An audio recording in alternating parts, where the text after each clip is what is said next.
चला तर विद्यार्थी मित्रांनो, आपण स्टँडर्ड 9 मधील मॅथमॅटिक्स पार्ट सेकंड मधील बेसिक कन्सेप्ट इन जिओमेट्री हा टॉपिक पाहत आहोत. मागच्या लेक्चरला आपण यामधील coordinate of points and distance between two points हे आपण कन्सेप्ट पाहिलं. कोऑर्डिनेट ऑफ पॉइंट्स कसं डिनोट करत होतो, आपण नंबर लाईन ड्रॉप केली होती. त्या नंबर लाईनवर आपण लेटरने काही नंबर डिनोट केले होते, रिप्रेझेंट केले होते आणि म्हणून त्यांचे कोऑर्डिनेट ते नंबर होते हे आपण पाहत आहोत. म्हणजेच त्यावरून आपण डिस्टन्स पण फाइंड आउट केलेला आहे. डिस्टन्स कसं फाइंड आउट केला आपण दोन पॉइंट मध्ये, तर लार्जर कोऑर्डिनेट मधून स्मॉलर कोऑर्डिनेट आपण सबट्रॅक्ट केला आणि त्यानुसार आपण ते डिस्टन्स फाइंड आउट केलं. आणि त्यानंतर आपण बिटवीननेस ही कन्सेप्ट पाहिली.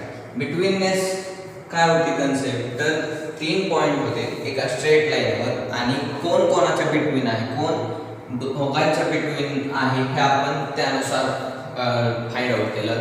अशा तीन कंडिशन पाहिल्या. तीन कोणत्या कंडिशन असू शकतात हे मागच्या लेक्चरला पाहिलं. आता या लेक्चरला आपल्याला काही बेसिक कन्सेप्ट इन जिओमेट्री पाहिजे. मग त्या लाईन असतील, लाईन सेगमेंट असतील, रे असेल, अजून कॉन्ग्रुएंट सेगमेंट असतील, या पद्धतीने आपल्याला पाहायचं आहे या लेक्चरमध्ये. आतापर्यंत आपण ते पाहत आलेलो आहोत, पण आता वेगळ्या पद्धतीने काय आहेत नेमकं डेफिनेशन त्यांच्या. 9th मध्ये आपल्याला कशा दिल्या आहेत डेफिनेशन त्या आपण पाहणार आहोत. फर्स्ट कन्सेप्ट आहे लाईन सेगमेंट.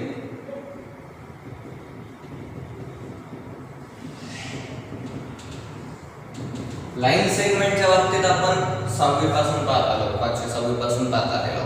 काय लाईन सेगमेंट म्हणजे नेमकं काय, तर लाईन सेगमेंट मीन्स दोन एंड पॉइंट असतात. एक स्पेसिफिक टाइपची लाईन असते आणि त्यांना दोन एंड पॉइंट असतात. त्यापर्यंत आपल्याला माहिती आहे आणि आपण त्यांना नाव कसं देतो, सेग ए बी और सेगमेंट बी. या दोन्ही पद्धतीने आपण ते वाचू शकतो. पण आता 9th मध्ये डेफिनेशन काय आहे बघा याची. एकदम सिंपल डेफिनेशन आहे. आपण सेट हा चॅप्टर पाहिला. सेट मध्ये युनियन सेट हा टॉपिक पाहिला. युनियन म्हणजे काय, एकत्र कर. मग आता इथं याची डेफिनेशन युनियन सेटद्वारे सेटच्या पद्धतीने कशी डेफिनेशन तयार होईल, तर बघा, the union set of point A, point B and points between A and B, points between A and B is called the line segment. त्यांना सगळ्यांना एकत्र कर म्हणजे झाली लाईन सेगमेंट. इतकी साधी डेफिनेशन आपल्याला सध्याच्या पुस्तकात दिलेली आहे. आणि याला वाचताना कसं वाचतो, line segment is written as seg A B. या पद्धतीने आपण वाचत आलेलो आहोत. और सेग बी ए, दोन्ही पद्धतीने आपण नाव देऊ शकतो त्याला. सेग ए बी और सेग बी ए या पद्धतीने आपण नाव देऊ शकतो. यामधील या दोन्ही पॉइंट मधील डिस्टन्स कसं फाइंड आउट करतो, यांची लेंथ मोजू. म्हणजे या दोघांमधील डिस्टन्स ए आणि बी मधील डिस्टन्स म्हणजे त्यांची लेंथ असते. आणि ती कशी डिनोट करतो आपण, लेंथ ऑफ सेग ए बी हे कसं डिनोट करतो आपण, L of A B, length of A B. और याला आपण असं पण म्हणू शकतो, distance of A comma B. For example यामधील डिस्टन्स आहे 5 सेंटीमीटर, तर आपण काय लिहिणार, इक्वल टू 5 सेंटीमीटर. म्हणजे length of A B is 5 centimetre. या पद्धतीने आपण ते डिनोट करत आलेलो आहोत. ही झाली लाईन सेग. त्यानंतर पुढची कन्सेप्ट आहे रे. रेच्या बाबतीत पण आपल्याला माहिती आहे. रेच्या बाबतीत आपल्याला काय माहिती आहे, त्याला एक एंड पॉइंट असतो आणि म्हणजे एक स्टार्टिंग पॉइंट असतो आणि पुढं ती कंटिन्युअसली वाढत जाते, हे आपल्याला माहिती आहे. मग आता या पद्धतीने आपण रेची डेफिनेशन आतापर्यंत पाहत आलोय. Ray is also specific type of line but it has a starting or initial point and then it goes continuously so on. म्हणजे कंटिन्युअसली वाढत जातात. पण आता यात आपल्या पुस्तकात काय डेफिनेशन आहे, दोन पॉइंट कन्सिडर केले, ए बी. आणि एक तिसरा पॉइंट घेतला पी.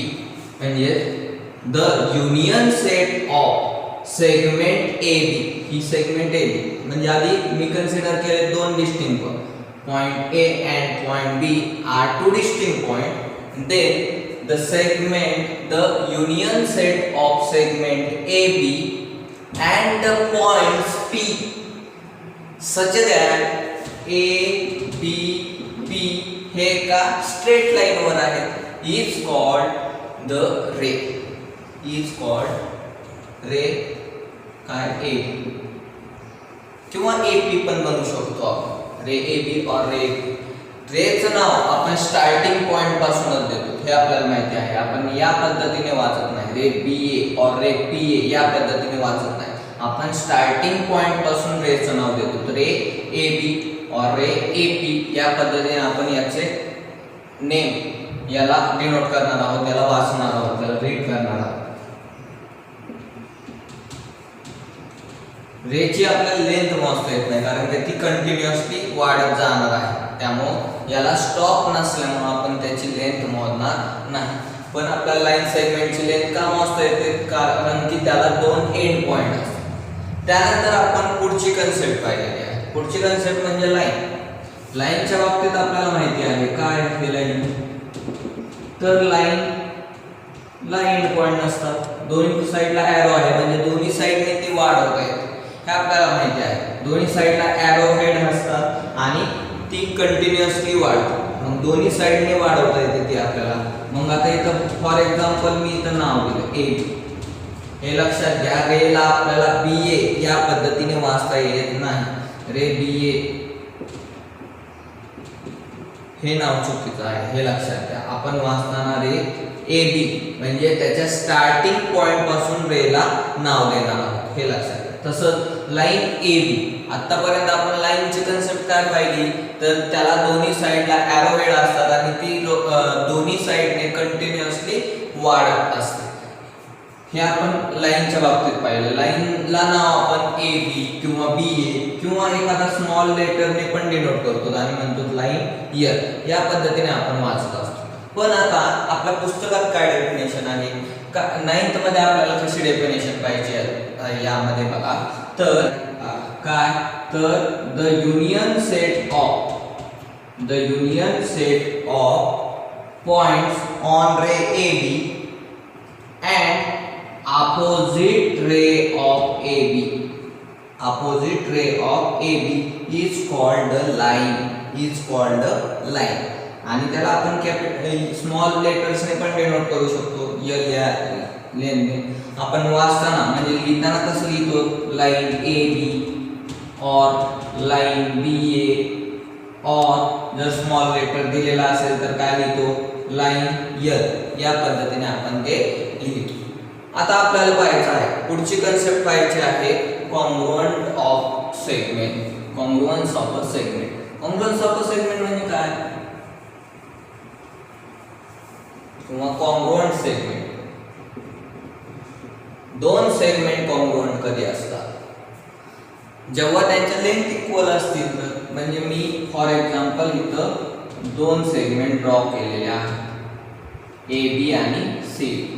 या दोन सेगमेंट ड्रॉ केलेले आहेत. मग आता कॉन्ग्रुएंट म्हणजे काय तर दोघांची लेंथ ही सेम असली पाहिजे. म्हणजे याची लेंथ आहे 5 सेंटीमीटर आणि याची पण लेंथ आपल्याला 5 सेंटीमीटर दिसत असेल तर length of AB equal to length of CD equal to काय 5 सेंटीमीटर. या दोन्हींची लेंथ इक्वल असल्यामुळं या segment AB is congruent to segment CD.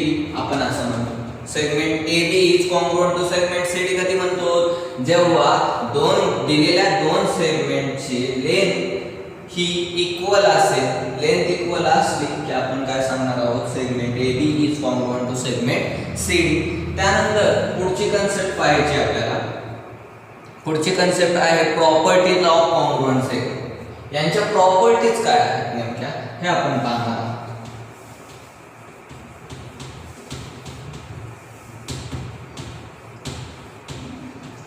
Properties of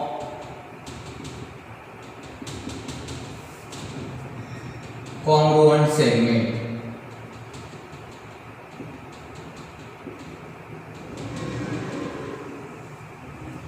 कोणकोणत्या प्रॉपर्टी आहेत बघा. रिफ्लेक्सिव्हिटी, फर्स्ट प्रॉपर्टी आहे रिफ्लेक्सिव्हिटी. सेकंड प्रॉपर्टी आहे बघा सिमेट्री. आणि थर्ड प्रॉपर्टी आहे ट्रान्झिटिव्हिटी. या तीन प्रॉपर्टीज खूप महत्त्वाच्या. फर्स्ट म्हणजे रिफ्लेक्सिव्हिटी. रिफ्लेक्सिव्हिटी म्हणजे स्वतः तीच जर लाईन सेगमेंट मी कन्सिडर केली म्हणजे AB ही स्वतः AB बरोबर त्याच सेगमेंट बरोबर AB ही AB बरोबर कशी असेल, कॉन्ग्रुएंट असेल का, तर तीच सेगमेंट आहे. त्यामुळे रिफ्लेक्सिव्हिटी काय सांगते आपल्याला, segment AB is congruent to segment, कॉन्ग्रुएंटचं साइन बघा, सेगमेंट AB स्वतःशी नातं, स्वतःशी नातं का, तर segment AB is congruent to segment AB. त्यानंतर सिमेट्री ही कन्सेप्ट काय आहे बघा. दोघांमध्ये फॉर एक्झाम्पल आता इथं मी हे घेतलेले आहेत, या दोन सेगमेंट घेतले AB आणि CD, या दोन्ही पण कॉन्ग्रुएंट आहे. सेगमेंट AB ही कॉन्ग्रुएंट सेगमेंट CD ला आहे, तर सेगमेंट CD पण सेगमेंट AB ला कशी असेल, कॉन्ग्रुएंट असेल का, तर त्या दोघांची लेंथ इक्वल आहे. म्हणून काय segment AB is congruent to segment CD, then segment CD is congruent to segment AB. AB जर CD ला congruent असेल तर CD पण AB ला congruent आहे, हे लक्षात.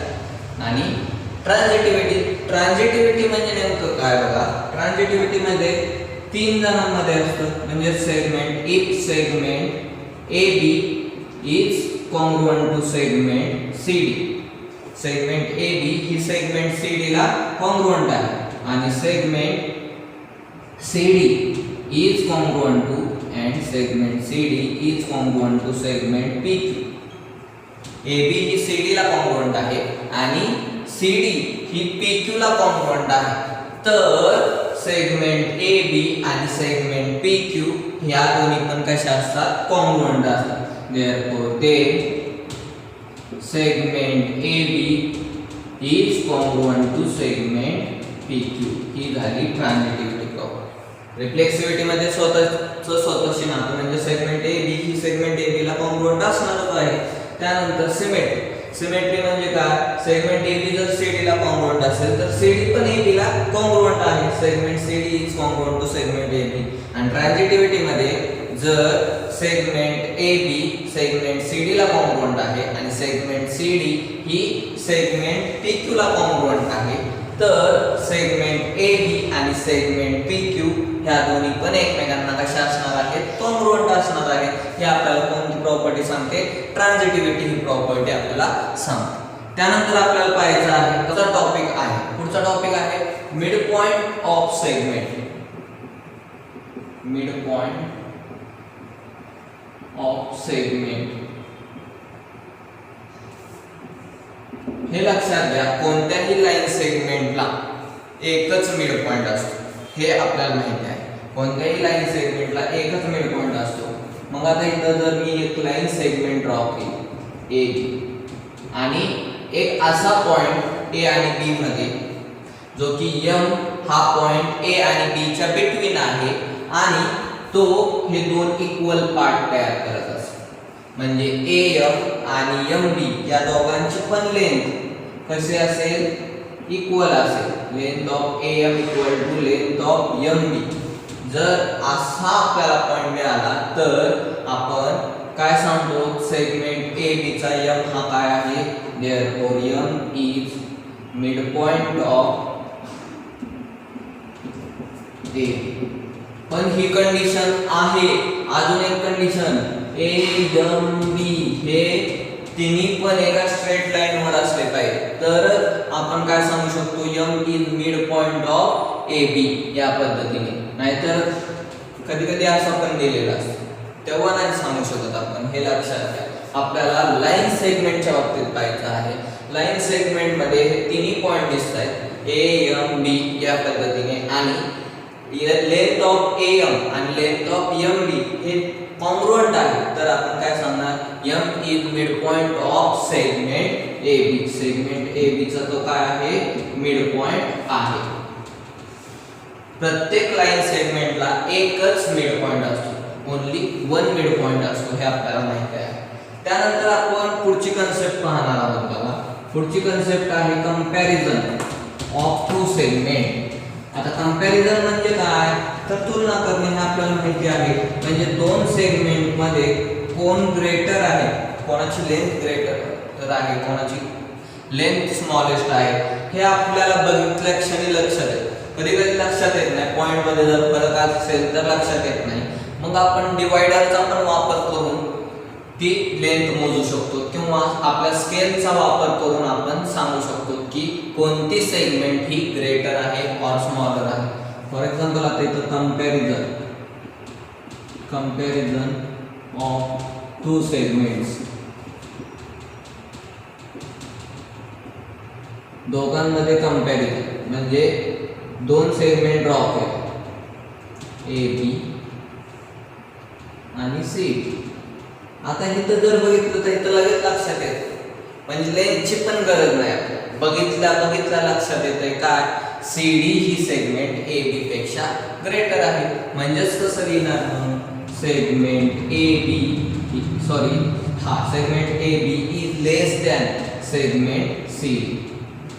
और यालाच कसं लिहू शकतो आपण, segment CD is greater than segment AB.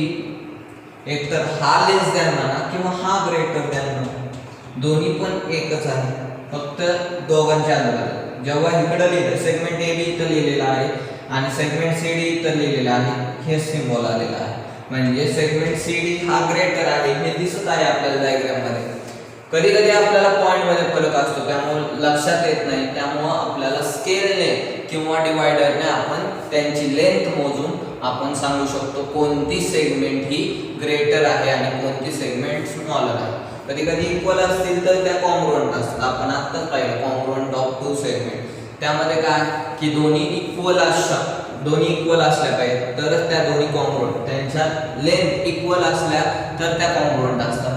आणि तर आपण कंपॅरिझन ऑफ टू सेगमेंट पाहिलं, ज्यामध्ये की कोणती ग्रेटर आहे आणि कोणती स्मॉलर आहे हे आपण त्यामध्ये पाहिलं. आता पुढची कन्सेप्ट आहे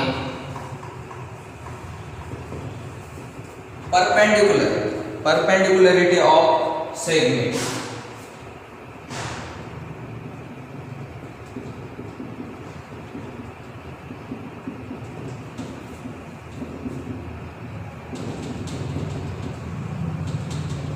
आता परपेंडिक्युलरिटी ऑफ टू सेगमेंट असू शकतं, किंवा टू रे पण असू शकतं, किंवा टू लाईन्स पण असू शकतं. दोन सेगमेंट परपेंडिक्युलर कधी असतात बघा, जेव्हा या दोन सेगमेंट मध्ये, या दोन्ही सेगमेंट मध्ये, फॉर एक्झाम्पल AB ही सेगमेंट आहे आणि CD, या दोन्ही मध्ये काय परपेंडिक्युलर फॉर्म होत असेल. फॉर एक्झाम्पल इथं E हा पॉइंट आहे, तर सेगमेंट AB आणि सेगमेंट CD या इंटरसेक्ट होत आहे E या पॉइंट मध्ये, पण त्या परपेंडिक्युलर आहेत. असं कधी म्हणतोय मी, जेव्हा त्या दोन्ही सेगमेंट मध्ये 90 डिग्री अँगल फॉर्म होत आहे. त्यामुळे राईट अँगल फॉर्म होत आहे, त्यामुळे आपण काय लिहिणार बरं, सेगमेंट AB इज परपेंडिक्युलरचा सिम्बॉल आहे segment CD. Segment AB is perpendicular to segment CD. आता लाईनच्या बाबतीत पण सेम करू शकतो, फक्त ही लाईन वाढवतो.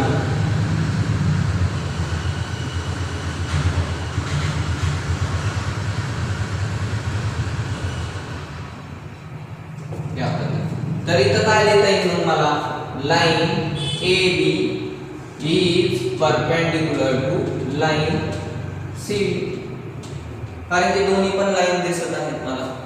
आणि त्यानंतर आपण काय पाहणार आहोत बघा, रे पण दोन्ही एकमेकांना परपेंडिक्युलर असतात. For example AB he length find केली मी आणि इथं AC, तर आपण लिहिताना कसं लिहिणार बरं, इथं रे AC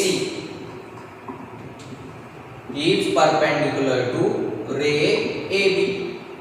या दोन्ही एकमेकांना परपेंडिकुलर आहेत का, तर त्या दोघांमध्ये अँगल 90 डिग्री फॉर्म होत आहे, त्यामुळे या दोन्ही पण एकमेकांना परपेंडिकुलर आहे. या पद्धतीने आपण ते डिनोट करतो. परपेंडिकुलरिटी म्हणजे नेमकं काय, तर दोन लाईन सेगमेंट मध्ये 90 डिग्री राईट अँगल फॉर्म होत असेल तर त्या दोन्ही एकमेकांना कशा असतात, perpendicular. They are perpendicular to each other. आता पुढची लास्ट कन्सेप्ट आपल्याला पाहायची आहे या टॉपिकमध्ये.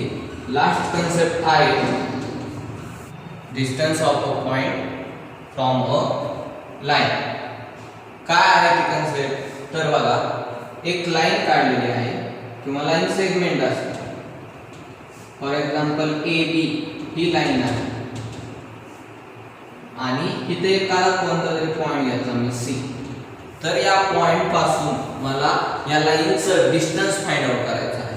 मग हे डिस्टन्स फाइंड आउट करण्यासाठी मी यावरून काय करणार, एक परपेंडिकुलर ड्रॉ करणार. या लाईनवर एक परपेंडिकुलर ड्रॉ करणार, म्हणजे यामधील डिस्टन्स फॉर एक्झाम्पल इथं CD, हे CD जी आहे ते या लाईनचं त्या पॉइंट पासूनचं डिस्टन्स असतं. हे लक्षात घ्या.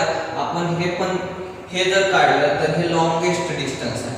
तुम्ही म्हणता सर ह्या का नाही घेतल्या, हे पण डिस्टन्स आहेच की लाईन मधलं त्या पॉइंट मधलं, पण आपल्याला शॉर्टेस्ट डिस्टन्स पाहिजे असतं. आणि शॉर्टेस्ट डिस्टन्स म्हणजे त्यावरून एक परपेंडिकुलर ड्रॉ केला की आपल्याला त्यामध्ये शॉर्टेस्ट डिस्टन्स येतं. त्यामुळे आपण distance between that point and that line is the perpendicular distance. त्यामधील perpendicular distance घेतो, हे लक्षात घ्या.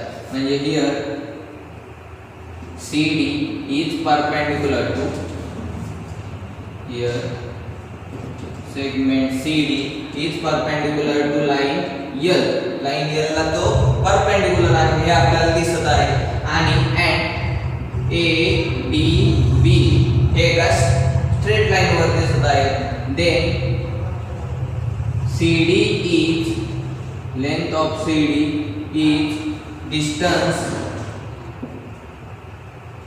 of point C, distance of point C from line AB.